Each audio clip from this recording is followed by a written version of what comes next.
रात के सबसे गहरे अंधेरे में जब बड़े बड़े राज्य अपने लोहे के रथों पर घमंड करते हैं, जब राजमहलों की ऊंची दीवारें यह सोचती हैं कि वे सच्चाई को रोक लेंगी, और जब इंसान अपने ही हाथों से बनाए हुए देवताओं के सामने सिर झुकाने लगता है, ठीक उसी समय इतिहास के मंच पर कुछ आवाजें उठती हैं। ये आवाजें किसी सिंहासन से नहीं आती, किसी सेना से नहीं आती। ये आवाजें जन्म लेती हैं स्वयं परमेश्वर की आग से। ये आवाजें कभी फूल जैसी कोमल होती हैं तो कभी बिजली जैसी कठोर। ये घायल भी होती हैं और पहाड़ की तरह अडिग भी। ये रोती भी हैं और सोते हुए राष्ट्रों को जगा भी देती हैं। यही है नबियों की दुनिया, एक ऐसी दुनिया जहां धूल है, आंसू हैं, न्याय है, करुणा है, इंतजार है और वादे हैं। यहां नदी किनारे एक टोकरी में तैरता हुआ नन्हा सा बच्चा एक दिन पूरे समुद्र को चीर देता है। यहां एक अकेला इंसान पहाड़ की चोटी पर सैकड़ों झूठे भविष्यवक्ताओं के सामने सीना तान कर खड़ा हो जाता है। यहां मंदिर में परमेश्वर की महिमा देखकर अशुद्ध होंठों वाला एक इंसान कांपते हुए कहता है, मैं तैयार हूं, मुझे भेज दीजिए। यहां एक रोता हुआ नबी जले हुए शहर के पत्थरों के बीच भी एक नई आशा की किरण देख लेता है। और यहां निर्वासन की धूल में बैठा एक याजक सूखी हड्डियों की घाटी में फिर से जिंदगी की आहट सुन लेता है। लेकिन रुकिए, यह सिर्फ 5 महान नबियों की कहानी नहीं है। यह कहानी है उस परमेश्वर की जो इतिहास के बीच खुद बोलता है, जो राजाओं से भी बड़ा है, जो मंदिरों से भी विशाल है, और जो टूटे हुए बिखरे हुए इंसानों को अपनी आवाज का बर्तन बना देता है। तो आइए आज हम चलते हैं एक अनोखी यात्रा पर, मूसा, एलियाह, यशायाह, यिर्मयाह और यहेजकेल के साथ। हम उनकी आंखों से देखेंगे कैसे बड़े बड़े साम्राज्य उठते हैं और मिट्टी में मिल जाते हैं। हम उनके दिलों से महसूस करेंगे डर, थकान, हिम्मत और विश्वास, और उनकी आवाजों के भीतर हम पहचानेंगे उस आने वाले प्रकाश की परछाई जो एक दिन इस दुनिया में उतरा और हर वादे को पूरा करके दिखा गया। चैप्टर 1। मिस्र अपनी शक्ति के चरम पर था। नील हर वर्ष भूमि को सींचती, खेतों को अन्न देती और फिरौन के गर्व को और ऊंचा कर देती। विशाल पिरामिड, मंदिरों की अनंत श्रृंखलाएं, पत्थर पर खुदे देवताओं के चेहरे और दासों की कराहों से बनी समृद्धि, यही उस सभ्यता का चेहरा था। लेकिन उस चमक के नीचे एक और कहानी चल रही थी, इस्राएल की संतानों की कहानी, जो कभी यूसुफ के कारण सम्मानित अतिथि थे, अब भयभीत शासक की नजर में खतरा बन चुके थे। निर्गमन 1 हमें बताता है कि एक नया फिरौन उठा जिसने यूसुफ को न जाना, और उसने इस्राएलियों की बढ़ती संख्या को देखकर उन्हें कठोर दास्ता में झोंक दिया। ईंट, मिट्टी, पसीना, कोड़े और भय, उनकी सुबह भी यही थी और उनकी रात भी यही। फिर आदेश आया, क्रूर और निर्दयी, हर इब्रानी पुत्र को मार दिया जाए। सत्ता हमेशा जन्म से डरती है, क्योंकि वह जानती है कि भविष्य कभी उसके नियंत्रण में पूरी तरह नहीं होता। उस भयावह समय में एक स्त्री ने अपने नवजात बालक को 3 महीने तक छिपाए रखा। जब छिपाना असंभव हो गया, उसने सरकंडों की एक छोटी सी टोकरी बनाई, उसे गाड़े और राल से पुता और नील की धार पर छोड़ दिया। वह मां जानती थी कि अब उसका पुत्र उसके हाथों में नहीं, परमेश्वर की दया में है। वह छोड़ना हार नहीं था, वह विश्वास का सबसे पीड़ादायक रूप था। नदी के किनारे राजकुमारी ने उस टोकरी को देखा।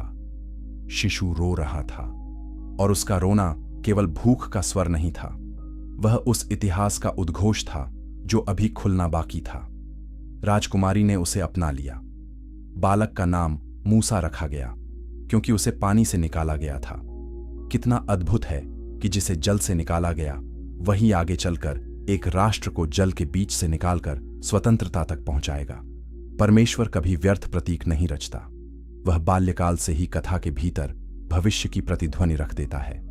मूसा ने 2 संसारों के बीच आंखें खोलीं, एक ओर राजमहल का वैभव, विद्या, अनुशासन और सत्ता का अभ्यास, दूसरी ओर उस रक्त की पुकार जो उसे दासों की कतारों से जोड़ती थी। वह मिस्र की भाषा समझता था, पर उसकी आत्मा इब्रानी स्मृतियों से रिक्त नहीं थी। उसने शायद संगमरमर की ठंडी फर्श पर चलना सीखा, पर उसके कानों में ईंट ढोते लोगों की थकी सांसें भी पहुंची होंगी। यही द्वंद्व उसके भीतर एक मौन तूफान बन गया। मनुष्य जब दो पहचानों के बीच खड़ा होता है, तब वह या तो किसी एक में खो जाता है या परमेश्वर उसे किसी तीसरे मार्ग के लिए तैयार करता है, एक ऐसे मार्ग के लिए जो दोनों को समझता है और फिर भी दोनों से परे होता है। एक दिन उसने देखा कि एक मिस्री एक इब्रानी को मार रहा है। वर्षों से दबा हुआ न्याय उस क्षण क्रोध बनकर फूट पड़ा। मूसा ने मिस्री को मार डाला और रेत में छिपा दिया, किंतु छिपाया गया अपराध भी आत्मा से नहीं छिपता। अगला दिन उसके भ्रम को तोड़ देने वाला था। जब उसने दो इब्रानियों को झगड़ते देखा और समझाने की कोशिश की, तो उत्तर मिला, क्या तू हमें भी मार डालेगा? उसी क्षण उसे समझ आया कि राजमहल भी उसका नहीं और उसके अपने लोग भी अभी उसे अपना नहीं मानते। जब मनुष्य अपने ही प्रयत्न से उद्धारक बनना चाहता है, तब अक्सर वह अकेला पड़ जाता है। मूसा भागा। मिस्र की भव्यता पीछे छूट गई। सामने थी मिद्यान की सूनी भूमि। रेगिस्तान केवल भौगोलिक स्थान नहीं, आत्मा का विद्यालय भी होता है। वहां चमक कम होती है, आम पर सत्य अधिक स्पष्ट होता है। वहां कोई भीड़ नहीं होती जो तुम्हारी पहचान की पुष्टि करे।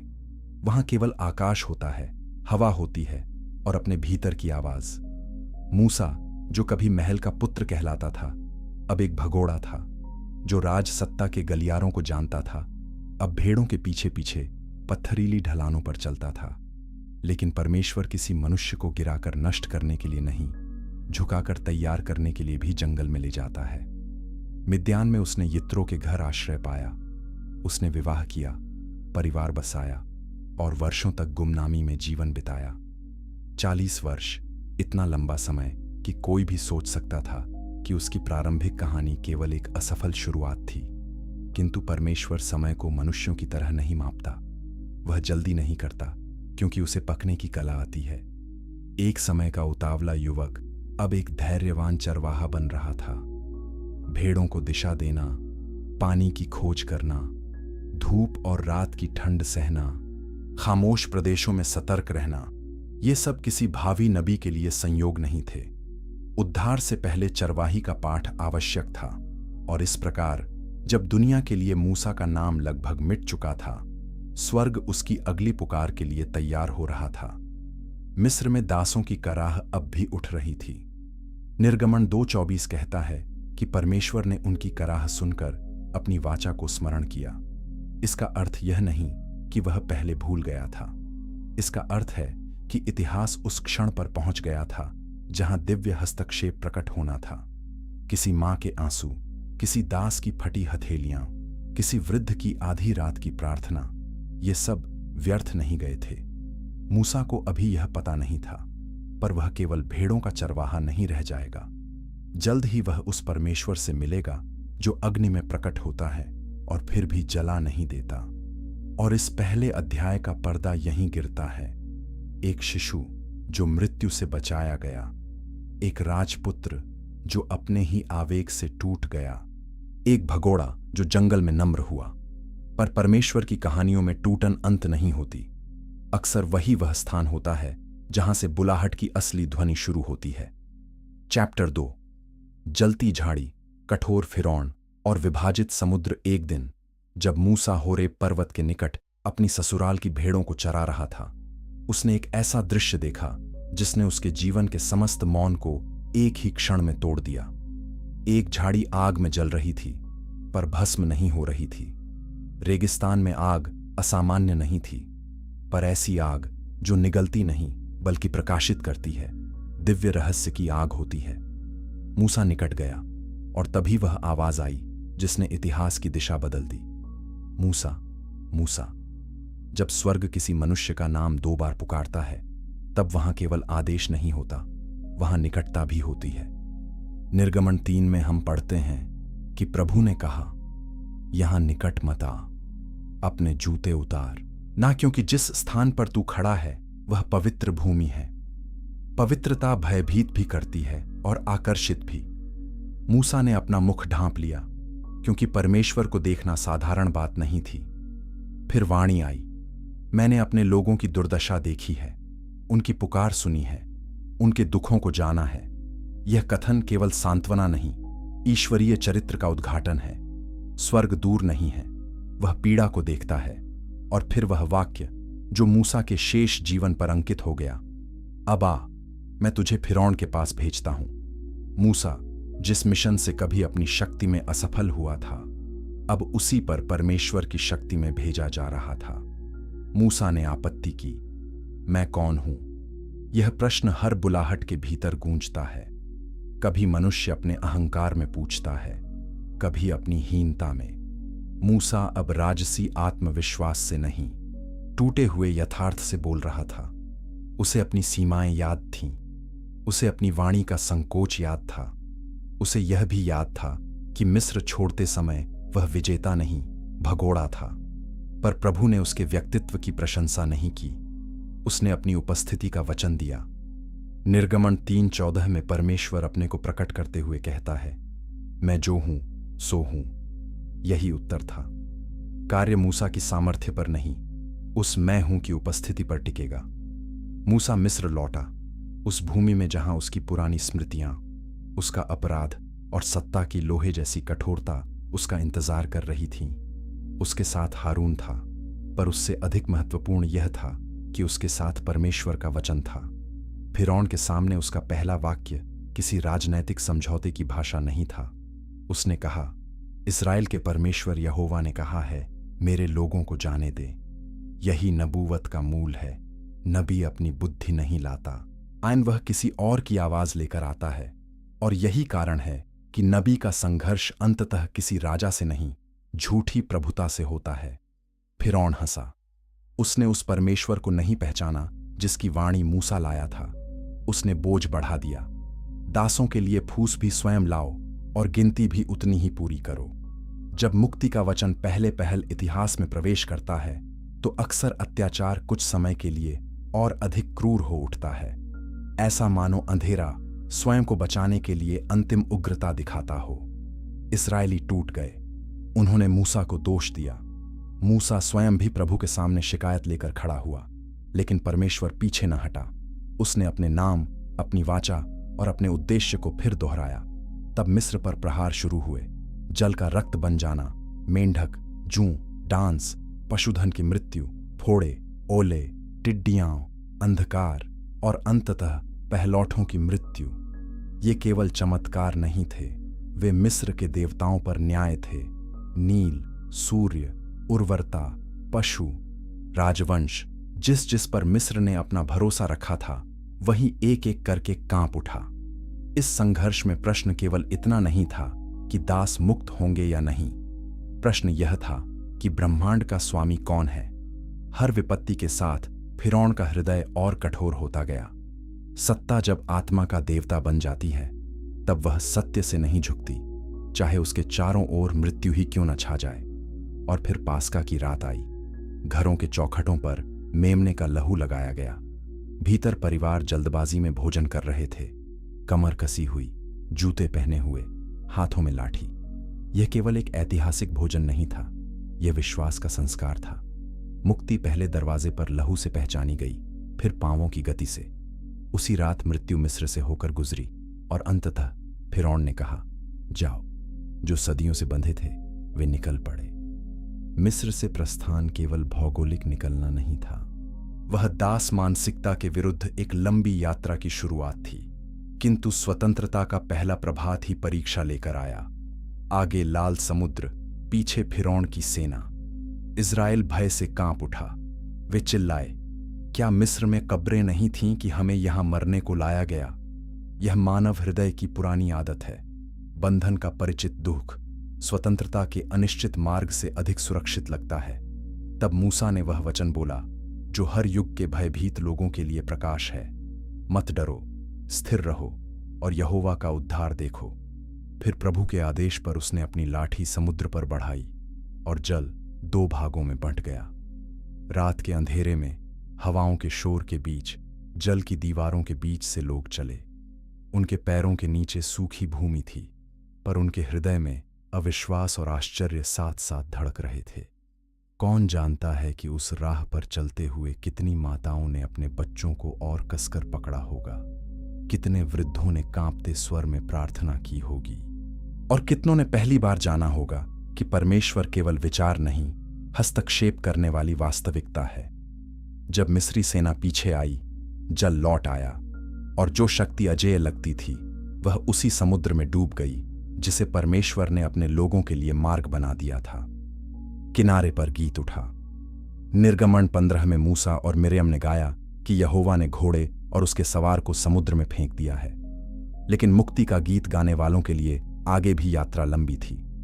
समुद्र के पार सीधा स्वर्ग नहीं था, जंगल था, और वहां सीनै के पाद में बिजली, बादल, गर्जन और अग्नि के बीच वही परमेश्वर जिसने छुड़ाया था अब वाचा बांधेगा, क्योंकि परमेश्वर केवल जंजीरें नहीं तोड़ता, वह जीवन का स्वरूप भी देता है। इसलिए समुद्र का चमत्कार महान था, पर पर्वत की वाणी उससे भी गहरी थी। और हम अब उसी पर्वत की ओर बढ़ते हैं जहां मुक्त दासों को पवित्र राष्ट्र बनाया जाएगा। चैप्टर 3, सीनै की अग्नि। पत्थर की पट्टिकाएं और थका हुआ चरवाहा सीनै पर्वत पर बादल उतर आए। बिजली चमकी, तुरही की ध्वनि बढ़ती गई, धरती कांपती रही, और इस्राएल के लोग नीचे खड़े भय से थरथराते रहे। वे समझ रहे थे कि जिस परमेश्वर ने उन्हें मिस्र से निकाला है वह केवल उनके पक्ष का योद्धा नहीं, वह पवित्रता का राजा भी है। निर्गमन 19 और 20 हमें उस क्षण के भीतर ले जाते हैं जहां दास्ता से छूटे लोग पहली बार सुनते हैं कि स्वतंत्रता का अर्थ केवल बंधन से बाहर आना नहीं, बल्कि पवित्र जीवन में प्रवेश करना है। मैं तेरा परमेश्वर यहोवा हूं जो तुझे मिस्र देश से, दासत्व के घर से निकाल लाया। आज्ञाएं इसी स्मरण से शुरू होती हैं। व्यवस्था दया के बाद आती है, दया से पहले नहीं। 10 आज्ञाएं पत्थर पर उकेरे गए नियमों से कहीं अधिक थीं। वे परमेश्वर के चरित्र की झलक थीं। कोई अन्य देवता नहीं, कोई मूर्ति नहीं, नाम का दुरुपयोग नहीं, विश्राम दिन का स्मरण, माता पिता का आदर, हत्या, व्यभिचार, चोरी, झूठी साक्षी और लालच से दूर रहना। यह केवल सामाजिक व्यवस्था का विधान नहीं था, यह उस समुदाय के लिए जीवन की रेखा थी जिसे संसार के राष्ट्रों के बीच एक अलग साक्ष्य बनना था। मिस्र ने उन्हें ईंटें बनाना सिखाया था, सीनै उन्हें मनुष्य बनना सिखा रहा था। लेकिन मनुष्य का हृदय चमत्कारों के बाद भी जल्दी भटकता है। जब मूसा पर्वत पर ठहरा रहा, लोग अधीर हो गए। उन्होंने हारून से कहा, हमारे आगे चलने के लिए देवता बना। सोना इकट्ठा हुआ, बछड़ा ढाला गया, और वे उसी क्षण लौट गए जहां से उन्हें छुड़ाया गया था, दिखने वाले देवताओं की ओर, नियंत्रण की सुविधा की ओर, धार्मिकता की झूठी सुरक्षा की ओर। यह घटना केवल मूर्ति पूजा नहीं, स्मृति का पतन थी। मनुष्य जब परमेश्वर की प्रतीक्षा नहीं करना चाहता, तब वह अपने हाथों से देवता बनाने लगता है। निर्गमन 32 में यह त्रासदी खुलती है, और हम देखते हैं कि मुक्ति पाने वाली भीड़ का हृदय अभी भी मिस्र की धूल से भरा हुआ है। मूसा नीचे उतरा, उसने बछड़े को देखा, नृत्य देखा, और क्रोध में पट्टिकाएं तोड़ दीं। वह दृश्य केवल क्रोधित नेता का नहीं, टूटती हुई वाचा का प्रतीक था। फिर भी उसी मूसा को हम थोड़ी देर बाद लोगों के लिए मध्यस्थ बनते देखते हैं। वह प्रभु से विनती करता है, यदि तू इन्हें क्षमा न करेगा तो मुझे भी अपनी पुस्तक में से मिटा दे।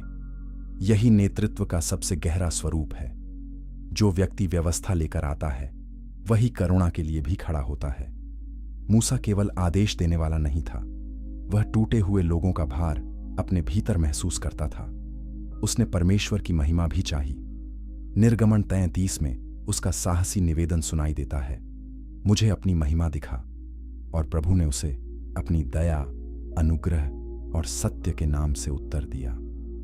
जंगल की यात्रा लंबी रही, और उस यात्रा ने मूसा के भीतर के चरवाहे और नबी दोनों को कसौटी पर रखा। लोग पानी के लिए कुड़कुड़ाते, भोजन के लिए शिकायत करते, भय में पीछे लौटने की बात करते, और बार बार उस स्वतंत्रता की कीमत से घबरा जाते जिसका उन्होंने कभी सपना देखा था। मन्ना हर सुबह गिरता, चट्टान से पानी निकलता, बादल दिन में राह दिखाते और रात को अग्नि का स्तंभ चमकता। फिर भी अविश्वास की बीमारी बार बार लौटती। यह हमें बताती है कि बाहरी मुक्ति तुरंत भीतर की वफादारी नहीं बनाती। आत्मा को भी शिक्षा चाहिए, अनुशासन चाहिए और बार बार स्मरण चाहिए। मूसा थकता भी था। गिनती की पुस्तक में हम उसे न्याय के छोटे बड़े विवादों के बोझ से दबा देखते हैं। यित्रो ने उसे सलाह दी कि वह भार बांटे। यह हमें याद दिलाती है कि महानतम नबी भी मानव सीमाओं से परे नहीं होते। वे भी थकते हैं, टूटते हैं, गलती करते हैं। मैरिबा पर चट्टान के साथ उसका क्षण इसका प्रमाण है। जहां उसे वचन बोलना था, वहां उसने क्रोध में प्रहार किया। एक जीवन जो बार बार दूसरों के अविश्वास से घायल हुआ, उस पल अपने ही क्रोध का शिकार हो गया। परिणाम गंभीर था। वह प्रतिज्ञात देश को दूर से देखेगा, पर उसमें प्रवेश नहीं करेगा। यह निर्णय कठोर लगता है, पर यह भी दर्शाता है कि पवित्र बुलाहट जितनी ऊंची होती है, उत्तरदायित्व भी उतना गहरा होता है। फिर भी मूसा का जीवन असफलता की कहानी नहीं, विश्वास योग्यता की कहानी है। व्यवस्था विवरण में वह लोगों के सामने खड़ा होकर उन्हें बार बार स्मरण कराता है, मत भूलना कि किसने तुम्हें निकाला, किसने खिलाया, किसने संभाला। वह व्यवस्था को केवल आदेश की भाषा में नहीं, प्रेम की भाषा में दोहराता है। व्यवस्था विवरण 6 में वह कहता है, हे इस्राएल सुन, हमारा परमेश्वर यहोवा ही एक यहोवा है। फिर वह हृदय, प्राण और शक्ति से प्रभु से प्रेम करने की आज्ञा देता है। यह धर्म का बाहरी आवरण नहीं, संपूर्ण अस्तित्व का समर्पण है। जब वह नब्बो पर्वत पर चढ़ा और दूर फैले प्रतिज्ञात देश को देखा, तब उसके सामने केवल भूगोल नहीं था, पीढ़ियों की आशा थी। वह स्वयं भीतर नहीं जाएगा, पर उसने उस पीढ़ी को वहां तक पहुंचा दिया था जो कभी ईंटों के भट्ठों में कराहती थी। व्यवस्था विवरण 34 में लिखा है कि प्रभु ने स्वयं मूसा को दफनाया। इससे बड़ी गरिमा क्या होगी? एक मनुष्य जिसे नदी से निकाला गया, जिसने समुद्र को चिढ़ते देखा, जिसने परमेश्वर से मानो आमने सामने बात की, अंततः उसी प्रभु के हाथों में विश्राम पाया। पर कथा यहां रुकती नहीं। मूसा के बाद भी इस्राएल को नबी चाहिए होंगे, क्योंकि व्यवस्था मिल जाने से हृदय स्वतः वफादार नहीं बन जाते। भविष्य में फिर राजा उठेंगे, वेदियां भ्रष्ट होंगी, लोग भूलेंगे, और तब एक और नबी तूफान की तरह इतिहास में प्रवेश करेगा, एलियाह, जो अग्नि को पुकारेगा और झूठे देवताओं को ललकारेगा। चैप्टर 4। तूफान की तरह आया मनुष्य। समय बीत गया, इस्राएल ने देश पाया, न्यायियों का युग देखा, फिर राजतंत्र की चाह की और अंततः राज्य विभाजित हो गया। उत्तर का राज्य इस्राएल बार बार विद्रोह, राजनीतिक षड्यंत्र और मूर्ति पूजा में गिरता गया। इसी उथल पुथल के बीच अहाब सिंहासन पर बैठा, एक ऐसा राजा जिसकी दुर्बलता और महत्वाकांक्षा ने उसे फिनीकी राजकुमारी ईजेबेल के प्रभाव में दे दिया। ईजेबेल केवल एक रानी नहीं थी, वह बाल पूजा की आक्रामक संरक्षिका थी। वेदियां बदल रही थीं, भविष्यद्वक्ता मारे जा रहे थे और राष्ट्र की आत्मा धीरे धीरे उस आग में झुलस रही थी जो प्रकाश नहीं देती थी। तभी एक राजा 17 में एक वाक्य बिजली की तरह उतरता है।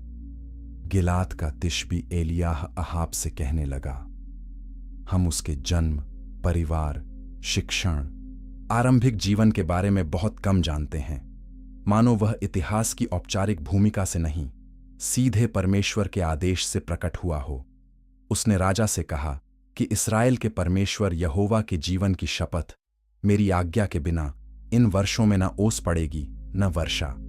यह केवल मौसम की घोषणा नहीं थी, यह बाल पर सीधा प्रहार था, जिसे उर्वरता और वर्षा का देवता माना जाता था।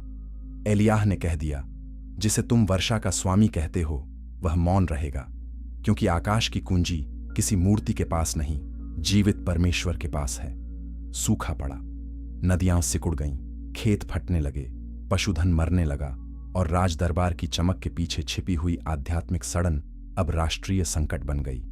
पर एलियाह भी आसानी के मार्ग पर नहीं गया। प्रभु ने उसे क्रीत नामक नाले के पास भेजा। वहां कौवे उसे भोजन लाते थे, सुबह भी शाम भी। कितना रहस्यपूर्ण दृश्य है यह। जिस नबी ने राजाओं को ललकारा, वह अब निर्जन घाटी में पक्षियों की चोंचों से अपना आहार पा रहा है। परमेश्वर अपने सेवकों को कभी भी उन साधनों से बांधकर नहीं रखता जिन्हें दुनिया सम्मानजनक मानती है। वह कौवों से भी पालन कर सकता है यदि उसका उद्देश्य पूरा होना हो। जब नाला सूख गया तो प्रभु ने एलियाह को सरपत की एक विधवा के पास भेजा। यह और भी विस्मयकारी था। इस्राएल में नहीं, सिदोन के प्रदेश में, यहूदी पुरुष के लिए नहीं, एक विदेशी निर्धन स्त्री के लिए। वह विधवा अपने पुत्र के साथ अंतिम भोजन की तैयारी में थी। उसके पास मुट्ठी भर आटा और थोड़ा सा तेल था। एलियाह ने उससे पहले अपने लिए रोटी मांगी और साथ ही परमेश्वर का वचन दिया कि घड़ा खाली नहीं होगा, तेल घटेगा नहीं जब तक वर्षा न आ जाए। विश्वास की मांग अक्सर तंगी के बीच आती है, प्रचुरता के बीच नहीं। उस स्त्री ने भरोसा किया और उसके घर में वही हुआ जो वचन ने कहा था। फिर संकट और गहरा हुआ। विधवा का पुत्र मर गया। उस घर में जहां चमत्कार से भोजन चलता था, अब शोक की निस्तब्धता उतर आई। स्त्री ने अपने दुख में एलियाह से प्रश्न किया, क्या तू मेरे पाप स्मरण कराने और मेरे पुत्र को मारने आया है? शोक अक्सर धर्मशास्त्र से नहीं, आर्तनाद से बोलता है। एलियाह बालक को ऊपर कोठरी में ले गया और 3 बार प्रभु से पुकार कर कहा कि इस बालक का प्राण उसमें फिर लौट आए, और प्रभु ने सुना। 1 राजा 17 बताता है कि बालक फिर जीवित हुआ। यहां एलियाह केवल न्याय का नबी नहीं रह जाता, वह जीवन की याचना करने वाला मध्यस्थ भी बन जाता है। बाल के पुरोहित उर्वरता की बातें करते थे, पर जीवन लौटाने की शक्ति केवल प्रभु के पास थी। 3 वर्षों के बाद प्रभु ने एलियाह से कहा कि जा, अहाब को दिखा, क्योंकि मैं पृथ्वी पर वर्षा दूंगा। अब सामना टलने वाला नहीं था। अहाब ने उसे देखा और कहा, क्या तू ही इस्राएल को संकट में डालने वाला है? लेकिन एलियाह ने सत्य को पलटने न दिया। उसने कहा, संकट मैं नहीं, तू और तेरे पिता का घर है, क्योंकि तुमने यहोवा की आज्ञाएं छोड़कर बालों का अनुसरण किया है। झूठी सत्ता हमेशा दोष उसी पर डालती है जो सत्य बोलता है, पर नबी की शक्ति यही है कि वह प्रचारित झूठ को काट देता है। एलियाह ने करमेल पर्वत पर निर्णायक टकराव की मांग की। यह केवल बहस नहीं थी, यह राष्ट्र के सामने निर्णय का क्षण था। सारी जनता, बाल के 450 भविष्यद्वक्ता, अशेरा के लोग और राजकीय प्रभाव सब एकत्र हुए। एलियाह ने लोगों से पूछा, तुम कब तक 2 विचारों में लटके रहोगे? यदि यहोवा परमेश्वर है तो उसके पीछे हो लो, और यदि बाल है तो उसके पीछे। यह प्रश्न उस युग का ही नहीं, हर युग का प्रश्न है। आधा विश्वास, आधी मूर्ति पूजा आत्मा को अंततः चीर देती है। पर पर्वत पर आग अभी उतरी नहीं थी। उससे पहले राष्ट्र को अपने मौन से सामना करना था। जनता ने उसे कुछ न उत्तर दिया। यह मौन भय का भी था, भ्रम का भी, और शायद अपराध बोध का भी। कभी कभी सबसे गहरी आध्यात्मिक बीमारी खुली बगावत नहीं, निर्णयहीनता होती है। और एलियाह जानता था कि अब स्वर्ग को बोलना होगा। अगला अध्याय उस अग्नि का है जो वेदी पर उतरेगी, पर उससे भी बढ़कर उस मंद स्वर का है जो टूटे हुए नबी के भीतर उतरेगा। चैप्टर 5, करमेल की आग और होरेब का धीमा स्वर। करमेल पर्वत पर वेदी तैयार हुई। बाल के भविष्यद्वक्ताओं को पहले अवसर दिया गया। उन्होंने बैल तैयार किया, लकड़ी सजाई और सुबह से दोपहर तक पुकारते रहे, हे बाल, हमें उत्तर दे। वे कूदे, चिल्लाए, अपने ही शरीर को काटा, रक्त बहाया, उन्माद में डूब गए। लेकिन आकाश मौन रहा। एक राजा 18 इस दृश्य को लगभग पीड़ादायक स्पष्टता से दिखाता है। झूठे देवता जितना अधिक शोर मांगते हैं, उतना ही अधिक वे अपने उपासकों को थका देते हैं। दोपहर तक एलियाह ने उनका उपहास भी किया। शायद वह ध्यान में है, शायद यात्रा पर है, शायद सो रहा है और उसे जगाना होगा। यह उपहास क्रूरता नहीं था, यह मूर्खता के पर्दे को फाड़ देना था। फिर एलियाह की बारी आई। उसने टूटी हुई यहोवा की वेदी को ठीक किया। 12 पत्थर लिए, इस्राएल के 12 गोत्रों के अनुसार, मानो विभाजित राष्ट्र को फिर स्मरण दिला रहा हो कि परमेश्वर की दृष्टि में उनकी जड़ अभी भी एक ही वाचा से बंधी है। उसने वेदी पर बलि रखी, लकड़ियों पर जल डलवाया, इतना कि खाई भर गई। वह किसी रहस्यपूर्ण चाल का अवसर ही समाप्त कर देना चाहता था। और तब उसकी प्रार्थना आई, संक्षिप्त, गरिमामयी, और परमेश्वर केंद्रित। उसने अब्राहम, इसहाक और इस्राएल के परमेश्वर को पुकारा कि आज यह प्रकट हो जाए कि तू ही इस्राएल में परमेश्वर है और मैं तेरा सेवक हूं। तब आग उतरी, केवल बलि ही नहीं, लकड़ी, पत्थर, धूल, यहां तक कि खाई का पानी भी चाट गई। जनता मुख के बल गिर पड़ी और पुकार उठी, यहोवा ही परमेश्वर है, यहोवा ही परमेश्वर है। यह क्षण अद्भुत था, पर हमें इसे केवल दृश्य चमत्कार मानकर नहीं रुकना चाहिए। यह आग उस सत्य का प्रकटीकरण थी कि परमेश्वर मृत अनुष्ठान नहीं चाहता, वह जीवित हृदय चाहता है। टूटी वेदी के पुनर्निर्माण के बाद ही आग उतरी। पुनर्स्थापन के बिना महिमा स्थायी नहीं होती। एलियाह ने बाल के भविष्यद्वक्ताओं पर न्याय कराया और शीघ्र ही सूखे का अंत भी निकट आ गया। वर्षा से पहले एलियाह करमेल की चोटी पर झुक गया, अपना मुंह घुटनों में डालकर प्रार्थना करता रहा। उसका सेवक 7 बार समुद्र की ओर देखने गया, 6ठी बार तक कुछ नहीं। 7वीं बार एक छोटे से बादल का संकेत मिला जो मनुष्य के हाथ के बराबर था। यही तो विश्वास की प्रकृति है, वह छोटे संकेतों में आने वाले परिवर्तन को पहचान लेता है। थोड़ी देर में आकाश काला हुआ, वायु चली और भारी वर्षा होने लगी। जिस नबी ने आग बुलवाई थी उसी ने पानी के लिए भी घुटनों पर टिके रहना सीखा था। महान विजय के बाद भी निर्भरता समाप्त नहीं होती, लेकिन करमेल की ऊंचाई के बाद एलियाह को गहरी गिरावट ने घेर लिया। ईजेबेल ने संदेश भेजा कि वह उसे मार डालेगी। अभी अभी जिसने सैकड़ों झूठे भविष्यद्वक्ताओं के सामने विजय देखी थी, वही अब भय में भाग रहा था। यही नबियों की मनुष्यता है। एक आध्यात्मिक शिखर अगली सुबह मानसिक अंधकार में बदल सकता है। एलियाह जंगल में गया, एक झाड़ी के नीचे बैठा और कहा, बस अब बहुत हुआ, हे प्रभु मेरा प्राण ले ले। यह एक टूटे हुए सेवक की कराह थी, जिसकी आत्मा थकान, अकेलेपन और निराशा से भर चुकी थी। परमेश्वर ने उससे पहले उपदेश नहीं किया, पहले विश्राम दिया। एक दूत ने उसे छूकर कहा, उठ और खा। रोटी और पानी रखा गया, फिर उसने सोया। फिर वही स्पर्श, वो वही आहार। यह कोमलता याद रखने योग्य है। स्वर्ग कभी कभी टूटे हुए नबी को महान दर्शन देने से पहले भोजन और नींद देता है। शरीर की दुर्बलता को नजरअंदाज करके आत्मा का उपचार पूरा नहीं होता। उस भोजन की शक्ति से एलियाह 40 दिन और 40 रात चलकर होरेब पर्वत पहुंचा, वही क्षेत्र जहां कभी मूसा ने जलती झाड़ी देखी थी। मानो इतिहास अब एक और थके हुए सेवक को उसी स्रोत तक लौटा रहा हो। गुफा में प्रभु का वचन आया, एलियाह तू यहां क्या कर रहा है? उसने अपनी पीड़ा उड़ेल दी। मैं बहुत जल उठा, लोग तेरी वाचा छोड़ चुके, तेरी वेदियां गिरा चुके, तेरे नबियों को मार चुके और मैं अकेला रह गया हूं। यह कथन तथ्य से पूर्णतः शुद्ध नहीं था, क्योंकि प्रभु के पास अब भी 7,000 ऐसे थे जिन्होंने बाल के आगे घुटना नहीं टेका था। पर यह एलियाह की अनुभूति का सच्चा बयान था। निराशा अक्सर हमें हमारी एकाकीपन की अनुभूति में कैद कर देती है। तब तूफान आया, भूकंप आया, वो आग आई, पर एक राजा 19 कहता है कि प्रभु उन सब में न था। उनके बाद एक मंद धीमा स्वर आया। यही स्वर एलियाह को बाहर खींच लाया।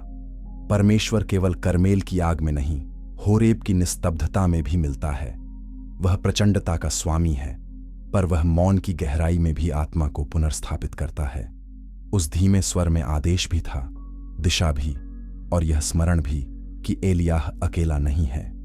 उसे लौटना था, हजाएल और येहू के भविष्य की रेखाएं घोषित करनी थीं और एलीशा को अपना उत्तराधिकारी ठहराना था। नबी का कार्य केवल चमत्कार करना नहीं, अगली पीढ़ी को सौंपना भी है। जब अंततः एलियाह के पृथ्वी पर दिन पूरे हुए, वह एलीशा के साथ चलता हुआ यर्दन पार गया। 2 राजा 2 में वर्णन आता है कि अग्निमय रथ और अग्निमय घोड़े प्रकट हुए और एलियाह बवंडर में स्वर्ग की ओर उठा लिया गया। उसका चोगा गिरा और एलीशा ने उसे उठाया। यह दृश्य केवल एक असाधारण अंत नहीं, नबूवत की मशाल का हस्तांतरण था। एलियाह चला गया, पर उसकी पुकार इतिहास में रह गई। तुम कब तक 2 विचारों में लटके रहोगे? और इस पुकार की गूंज आगे चलकर एक और युग में, एक और नबी की वाणी में नई गंभीरता के साथ सुनाई देगी। यशायाह में, जहां महलों, मंदिरों और साम्राज्यों के बीच परमेश्वर की महिमा और भी प्रखर होकर प्रकट होगी। चैप्टर 6। मंदिर में सिंहासन और अशुद्ध होठों का शुद्ध होना। यशायाह का युग राजनीतिक संकट, सांस्कृतिक चमक और आध्यात्मिक विघटन का युग था। यहूदा दक्षिण में खड़ा था, पर उसके चारों ओर अश्शूर की शक्ति बढ़ रही थी। सिंहासन पर उज्जियाह जैसे राजा थे, जिनके शासन में समृद्धि आई, पर गर्व भी बढ़ा। मनुष्य जब बाहरी सफलता पाता है तो भीतर की बीमारी को अक्सर देर से पहचानता है। तब एक वर्ष आया जिसका उल्लेख यशायाह 6 की पहली पंक्ति में इतिहास और दर्शन दोनों की तरह खड़ा है। जिस वर्ष राजा उज्जियाह मरा, मैंने प्रभु को देखा। जब पृथ्वी का एक सिंहासन खाली हुआ, तब स्वर्ग का सिंहासन और स्पष्ट हो गया। यशायाह ने प्रभु को ऊंचे और महान सिंहासन पर देखा। उसके वस्त्र का घेरा मंदिर को भर रहा था। सराफ उसके ऊपर खड़े थे और वे एक दूसरे से पुकार रहे थे, पवित्र पवित्र पवित्र है सेनाओं का यहोवा, सारी पृथ्वी उसकी महिमा से परिपूर्ण है। इस दर्शन की तीव्रता केवल दृश्य में नहीं, ध्वनि में भी थी। दहलीजें हिल उठीं, घर धुएं से भर गया। यह महिमा का ऐसा दृश्य था जो मनुष्य को बड़ा नहीं, छोटा कर देता है। यशायाह ने अपने भीतर की वास्तविकता पहचानी। उसने यह नहीं कहा कि मैं तैयार हूं, मैं योग्य हूं, मैं विद्वान हूं। उसने कहा, हाय मुझ पर, मैं नष्ट हुआ, क्योंकि मैं अशुद्ध होठों वाला मनुष्य हूं और अशुद्ध होठों वाली प्रजा के बीच रहता हूं। नबूवत का आरंभ प्रतिभा से नहीं, पवित्रता के सामने टूटन से होता है।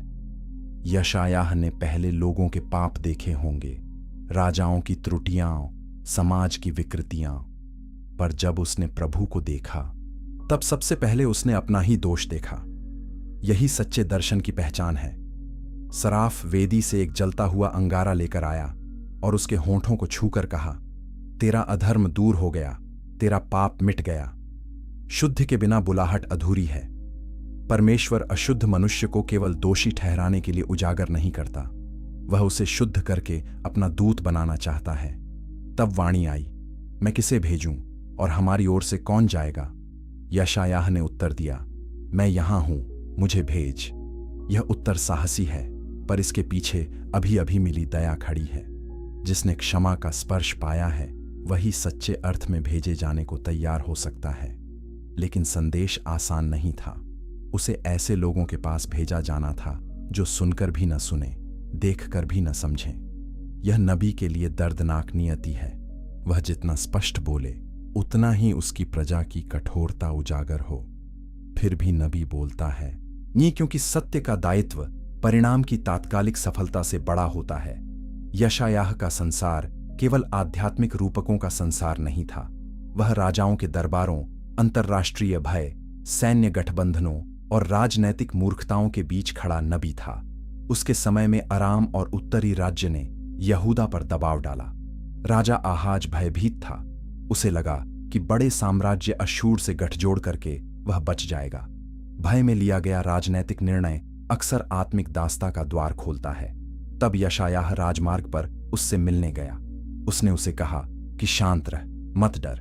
परमेश्वर ने उसे एक चिन्ह मांगने को कहा, पर आहाज ने धार्मिक विनम्रता का मुखौटा पहनकर मना कर दिया।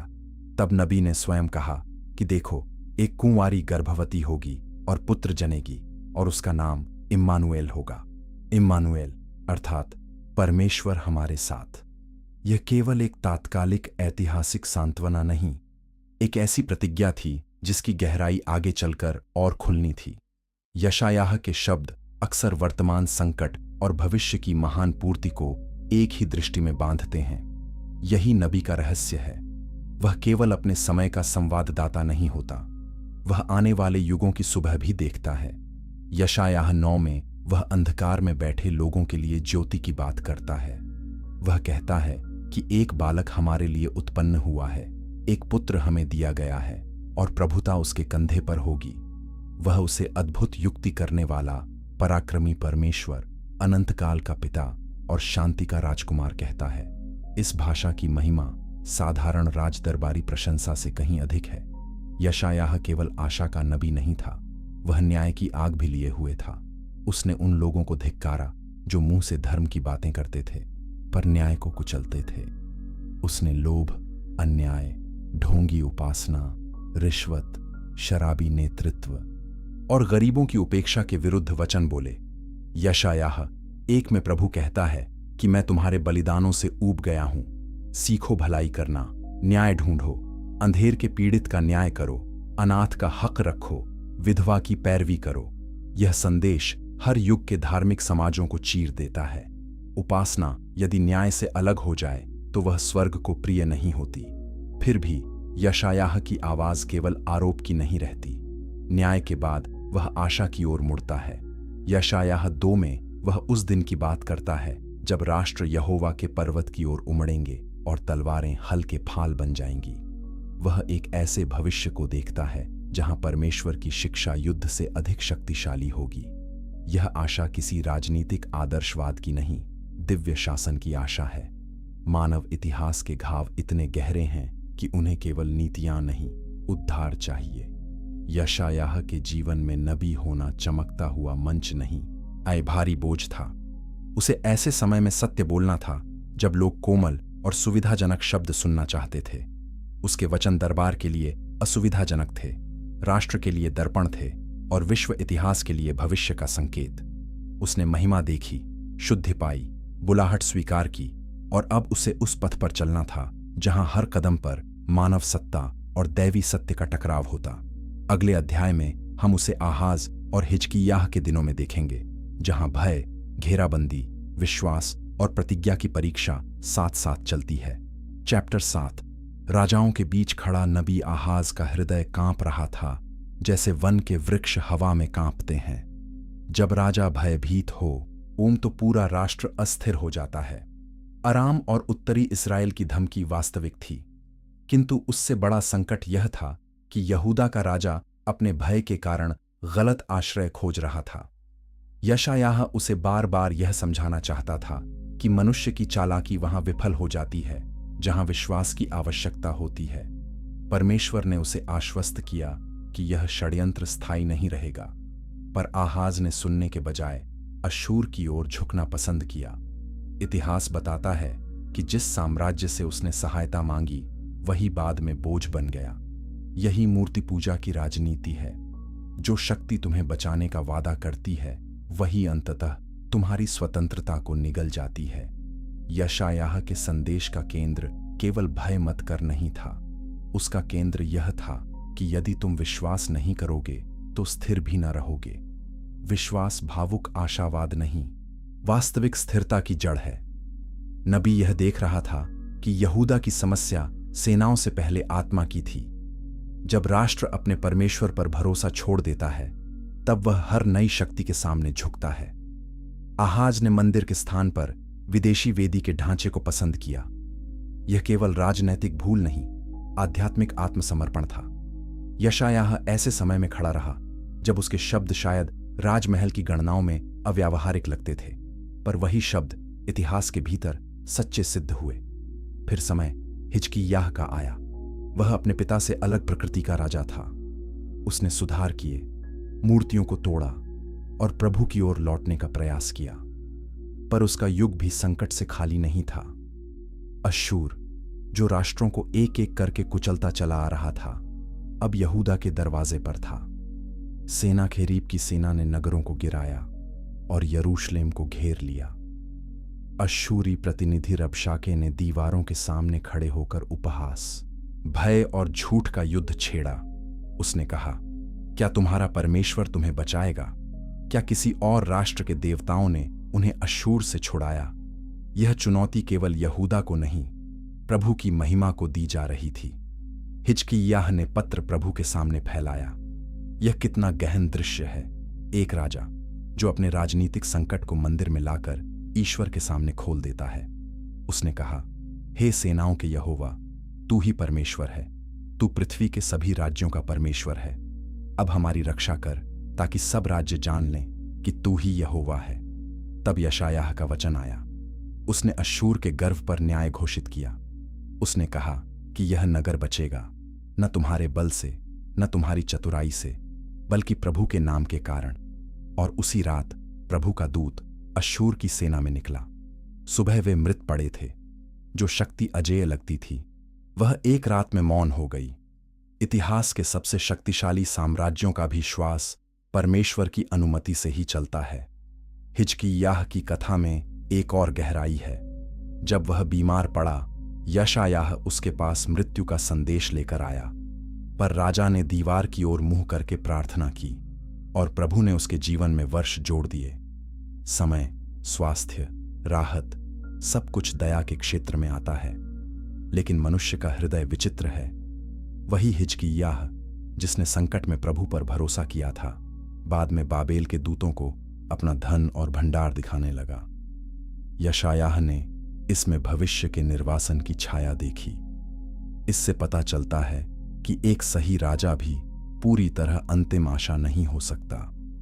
सुधार आवश्यक हैं, पर वे मनुष्य की अंतर्निहित दुर्बलता को पूरी तरह समाप्त नहीं करते। यही कारण है कि यशायाह की दृष्टि राजाओं से आगे बढ़ती है। वह एक ऐसे दाऊदी शासक को देखता है जिसकी जड़ यिशै के ठूंठ से निकलेगी। यशायाह 11 में वह कहता है कि प्रभु का आत्मा उस पर ठहरेगा। बुद्धि, समझ, परामर्श, पराक्रम, ज्ञान और प्रभु के भय का आत्मा। वह बाहरी दिखावे से न्याय नहीं करेगा, वह धर्म से निर्णय करेगा। उसके राज्य में भेड़िया और मेमना एक साथ रहेंगे और पृथ्वी प्रभु के ज्ञान से भर जाएगी। यह भाषा केवल प्राचीन राजनीति का विस्तार नहीं, यह पुनर्सृष्टि का स्वर है। मानव राजाओं की सीमाएं एक ऐसे राजा की आवश्यकता को उजागर करती है जिसकी धार्मिकता अटूट हो। यशायाह ने आने वाले मसीह की छवि केवल शासक के रूप में नहीं, प्रकाश के रूप में भी देखी। जो लोग अंधकार में चलते थे, उन्होंने बड़ी ज्योति देखी। यह ज्योति बाहरी साम्राज्यों के अंधकार से भी बड़ी है। यह मानव पाप, भय और मृत्यु के अंधकार से टकराती है। यशायाह के शब्द समय में तैरते हुए भविष्य की ओर बढ़ते हैं और उनमें वह अद्भुत क्षमता है कि वे तत्कालीन संकटों को संबोधित करते हुए भी अनंत प्रतिज्ञा का मार्ग खोल देते हैं। इसीलिए उसके ग्रंथ में न्याय और आशा साथ चलते हैं, आंसू और विजय साथ रहते हैं। और फिर उसकी आवाज एक नए स्वर में प्रवेश करती है, एक ऐसे सेवक की ओर जो केवल राज्य नहीं करेगा बल्कि दुख भी उठाएगा। यह आश्चर्यजनक मोड़ है। संसार एक विजयी नायक की अपेक्षा करता है, पर परमेश्वर एक दुख उठाने वाले सेवक की छवि प्रकट करता है। अगले अध्याय में हम यशायाह की इस सबसे गहरी भविष्य दृष्टि में उतरेंगे, जहां महिमा क्रूस की छाया से होकर आती है, जहां सांत्वना टूटन के भीतर जन्म लेती है और जहां निर्वासित लोगों के लिए मार्ग फिर से खोला जाता है। चैप्टर 8, दुख उठाने वाला सेवक और सांत्वना की पुकार। यशायाह की भविष्यवाणियों में एक ऐसा रहस्य खुलता है जिसने शताब्दियों से विश्वासियों के हृदय को विस्मित किया है। यह केवल राज्य, न्याय और विजय का रहस्य नहीं, यह पीड़ा के भीतर छिपी हुई मुक्ति का रहस्य है। यशायाह उन गीतों को गाता है जिन्हें हम प्रायः सेवक गीत कहते हैं। इन गीतों में एक ऐसा सेवक प्रकट होता है जो शोर नहीं करता, टूटे सरकंडे को नहीं तोड़ता, धूमाती हुई बाती को नहीं बुझाता, पर न्याय को पृथ्वी पर स्थापित करता है। यह सेवक अधिकार रखता है, पर उसकी चाल नम्र है। उसमें सामर्थ्य है, पर उसका मार्ग हिंसा का नहीं। यशायाह 42 में प्रभु कहता है, देखो, यह मेरा सेवक है जिसे मैं संभालता हूं, मेरा चुना हुआ, जिससे मेरा मन प्रसन्न है। यह उद्घोष दिव्य स्वीकृति का है, लेकिन आगे बढ़ते बढ़ते यशायाह एक और गहरी बात दिखाता है। यह सेवक केवल इस्राएल को नहीं, जातियों के लिए भी ज्योति होगा। इस प्रकार नबी की दृष्टि यहूदा की सीमाओं से बहुत आगे जाती है। परमेश्वर का उद्धार किसी छोटे भूभाग के लिए बंद योजना नहीं, वह संपूर्ण मानवता के लिए खुलने वाली नदी है। फिर भी यह वैश्विक आशा किसी विजेता की तलवार से नहीं, किसी सेवक की आज्ञाकारिता से आएगी। यशायाह 49 में सेवक कहता है कि प्रभु ने उसे गर्भ से बुलाया। यह भाषा हमें यिर्मयाह की बुलाहट की स्मृति भी दिलाती है, पर यहां स्वर और भी व्यापक है। सेवक कहता है कि मेरा परिश्रम व्यर्थ गया, मैंने अपनी शक्ति शून्य में खर्च की, फिर भी मेरा प्रतिफल प्रभु के पास है। यह वाक्य हर उस आत्मा के लिए सांत्वना है जिसे आज्ञाकारिता में तात्कालिक सफलता दिखाई नहीं देती। स्वर्ग की दृष्टि में निष्ठा परिणामों की तात्कालिक गणना से बड़ी है। और फिर प्रभु कहता है कि यह पर्याप्त नहीं कि तू केवल याकूब को लौटा लाए, मैं तुझे जातियों के लिए ज्योति ठहराऊंगा। इस सेवक की पीड़ा और उसका उद्देश्य दोनों ही मानव सीमाओं से बड़े हैं। फिर यशायाह 53 आता है, एक ऐसा अध्याय जो मानवीय गौरव की सारी सामान्य कल्पनाओं को उलट देता है। उसमें न रूप था, न ऐसी शोभा कि हम उसे देखें। संसार बाहरी वैभव से प्रभावित होता है, पर परमेश्वर का उद्धार अक्सर विनम्र रूप में आता है। वह मनुष्यों द्वारा तुच्छ जाना गया, दुहक का आदमी, रोग से परिचित। लोग उससे मुंह फेरते हैं। और फिर नबी कहता है कि निश्चय उसने हमारे रोगों को सह लिया, हमारे दुखों को उठा लिया। हम समझते रहे कि वह परमेश्वर का मारा हुआ है, पर वह हमारे ही अपराधों के कारण घायल किया गया, हमारे अधर्म के कारण कुचला गया।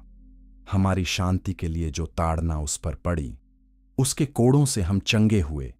यहां भविष्यवाणी केवल धार्मिक भावना नहीं जगाती, वह मानव पाप की गंभीरता भी प्रकट करती है। उद्धार सस्ता नहीं है। क्षमा केवल एक भावनात्मक घोषणा नहीं, वह किसी गहरे मूल्य पर खड़ी होती है। सेवक निर्दोष होते हुए भी दोषियों के बीच गिना जाता है। वह वध के लिए ले जाए जाने वाले मेमने की तरह है और अपने मुंह को नहीं खोलता। संसार की शक्ति स्वयं को बचाने की कला में गर्व करती है। यह सेवक दूसरों को बचाने के लिए स्वयं को दे देता है। यशायाह की दृष्टि में न्याय और दया एक ही रहस्य में मिल जाते हैं। यहां परमेश्वर पाप को हल्का नहीं ठहराता, वह उसे गंभीरता से उठाता है अपने अभिषिक्त सेवक के ऊपर। पर अध्याय 53 अंततः शोक में बंद नहीं होता। सेवक अपने प्राणों की पीड़ा देखकर तृप्त होगा। वह बहुतों को धर्मी ठहराएगा, वह लूट बांटेगा। पीड़ा के पार विजय है, पर यह विजय पीड़ा को नकार कर नहीं, उसके आर पार होकर आती है। यही भविष्यवाणी आगे चलकर उस महान रहस्य की ओर संकेत करती है जिसे मसीही विश्वास यीशु मसीह में पूर्ण होता हुआ देखता है, जहां महिमा नम्रता में, राजत्व सेवकाई में और जीवन मृत्यु के आर पार चमकता है। इसीलिए यशायाह का दूसरा महान स्वर है सांत्वना। यशायाह 40 की शुरुआत होती है, मेरी प्रजा को शांति दो, शांति दो।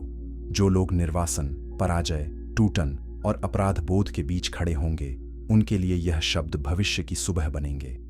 एक आवाज जंगल में पुकारती है कि प्रभु के लिए मार्ग तैयार करो। हर तराई ऊंची की जाएगी, हर पहाड़ नीचा किया जाएगा। मनुष्य घास है, उसकी शोभा खेत के फूल के समान है, पर हमारे परमेश्वर का वचन सदा अटल रहेगा। जब सब कुछ गिरता दिखाई दे, तब स्थिर क्या रहता है? प्रभु का वचन। यही आशा का आधार है। यशायाह 40:31 हमें सिखाता है कि जो यहोवा की बाट जोहते हैं वे नया बल प्राप्त करते हैं। वे उकाबों की नाई उड़ेंगे और दौड़ेंगे और थकेंगे नहीं। यह आशा उन लोगों के लिए है जो रातों रात नहीं बदलते, पर प्रतीक्षा में नए बनते हैं। यशायाह 43 में प्रभु कहता है, जब तू जल में होकर जाए, मैं तेरे संग संग रहूंगा, नदियां तुझे न डुबाएंगी। यह मूसा की कथा की प्रतिध्वनि भी है और निर्वासन की पीड़ा के बीच नई सांत्वना भी। यशायाह 55 में प्रभु प्यासे लोगों को बुलाता है, आओ तुम सब जो प्यासे हो, जल के पास आओ। यह आह्वान बताता है कि परमेश्वर का अनुग्रह केवल मजबूतों के लिए नहीं, प्यासों के लिए है। यशायाह की आवाज इस तरह महिमा, न्याय, राज्य, सेवक, पीड़ा और सांत्वना को एक साथ बांध देती है।